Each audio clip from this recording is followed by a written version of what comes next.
Okay, House. Let's start with the facts.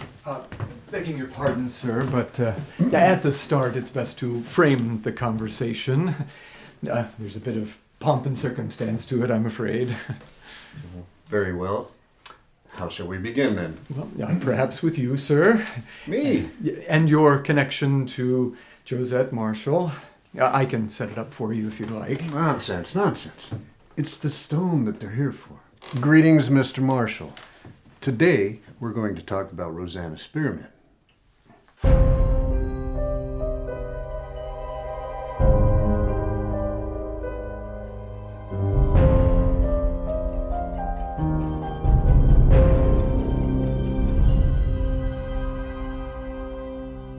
Detective Cuff here, along with Marshall Estate Manager House. Per his suggestion, I've decided to update the collective detective on recent developments of the Moonstone investigation. First, I looked into Maya's history using the name Rosanna Spearman, which yielded some interesting results. I became aware of what most of you already know regarding Rosanna's legal history. As a Robin Hood of sorts, it's easy to overlook her past. Laud her even.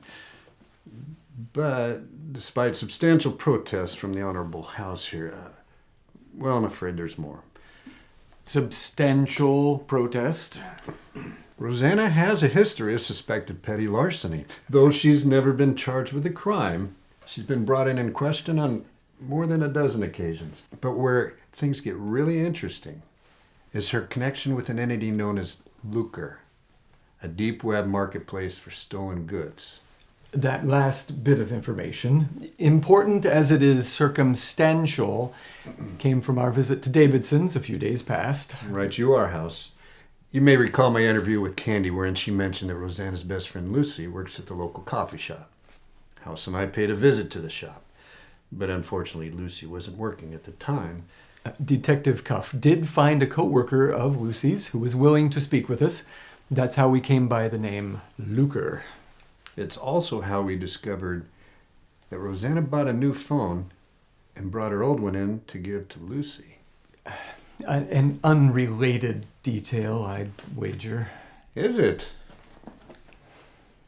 All of which leads me to believe that Maya is currently your top suspect for stealing the Moonstone. No, not necessarily. In the gala video you so helpfully constructed, did you notice anything at the end of the night? Well, I'm sure I noticed many things. Yes, truly. I'm being vague, forgive me. Perhaps it's better that I show you. House, I know you're going to check any. There. See? Is that a phone? I'm afraid it is. Oh, it's long gone. I checked as soon as I noticed. And you think it's Maya's? I think it could be. Well, even if it was, it doesn't mean that she... Yes, of course. Even if it was her phone recording the Moonstone, why not delete the footage? If she's the thief, then why preserve the very thing that proves her guilt by handing the phone to a third party? Well, now you're starting to think like a detective, House. And how could this mean anything other than that she's your top suspect? Exceptional, my good man. Oh my goodness. You think she's working for someone else? I think there's a lot we still don't know. But there are a few more things that we do know. Like the fact that on our way back from Davidson's that night, Rosanna arrived just before us. And as we reached the house, Reverend Stoddard was leaving in a mighty hurry. Yes, but not everything has a connection, I'd say. But most do. There are very few real coincidences there, dear House.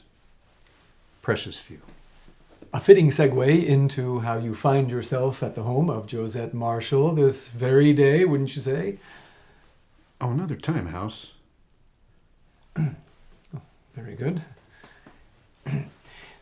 Well, in that case, there is one last thing we discovered. Oh, have I forgotten something? Yes. I was quite surprised to learn that Arthur Pickering's international video call alibi proved to be rock solid. Yes. Yes, of course. Though he seemed like a very likely suspect, I can't blame the man. After hearing what he went through that first go-around, this is not a house I'd like a second trifle with. Indeed. More to come, House. Yes. Very much more to come. Including his current relationship with the lady of the house. Very much more to come, I'd say. I am nervous, however, regardless of who is implicated or found at fault for the Moonstone's disappearance. I fear a precious friend or good acquaintance is destined to be cast out of the Marshall family circle. I don't want it to be anyone, really. Well, I suppose I am glad it can't be you, Jack.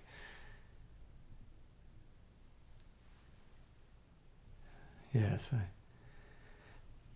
at the very least, it can't be you.